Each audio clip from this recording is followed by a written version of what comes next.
Hoje o presidente Jair Bolsonaro voltou a falar sobre 7 de setembro numa cena em Minas Gerais, Cláudio, que até remeteu para alguns a imagem de Dom Pedro, mas o presidente voltou a falar sobre o assunto para os seus apoiadores lá em Minas, hein, Cláudio? Pois é, ele tentou estabelecer algum tipo de relação entre o próximo 7 de setembro e o grito do Ipiranga, né?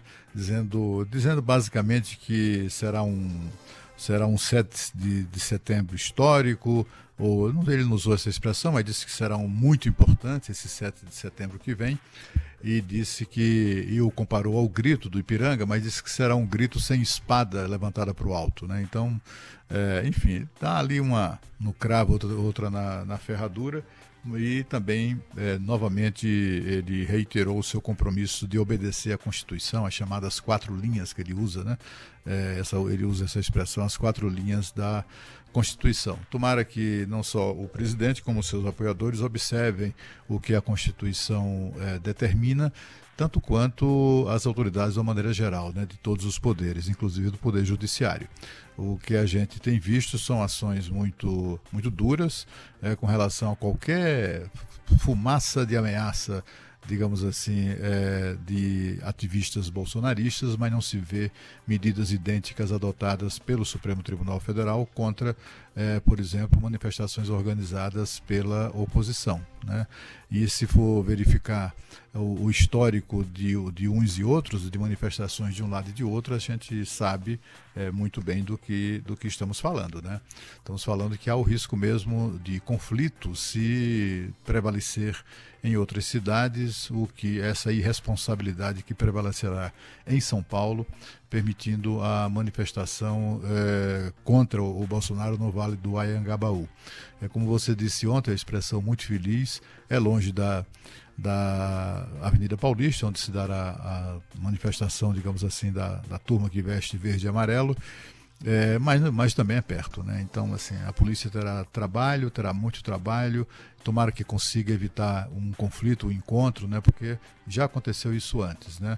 De partidários do presidente Bolsonaro estarem se manifestando na Avenida Paulista e aparecerem lá os black blocs e coisas do gênero para tocar o terror e provocar mesmo bagunça e depredações, vandalismo, etc., que caracteriza sempre essas manifestações dessas pessoas. Aqui em Brasília, nós estamos carecas de conhecer essas pessoas, né?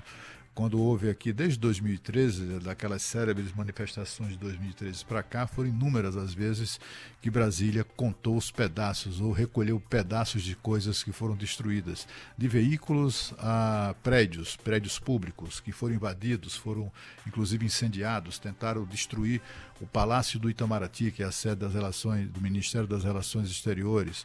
Tudo isso já foi feito exatamente por essa gente que hoje não, né? Que sempre esteve ali sempre teve uma atitude marginal nessa questão aí dos atos de protesto, de manifestações. As manifestações são saudáveis, né? Devem ser até estimuladas, mas isso dentro ali das regras do jogo, né? Dentro do respeito ao contrário, né?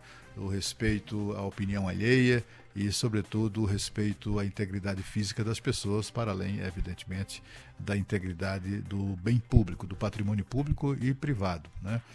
Eu me lembro de uma colega nossa, jornalista, que teve o carro, coitado.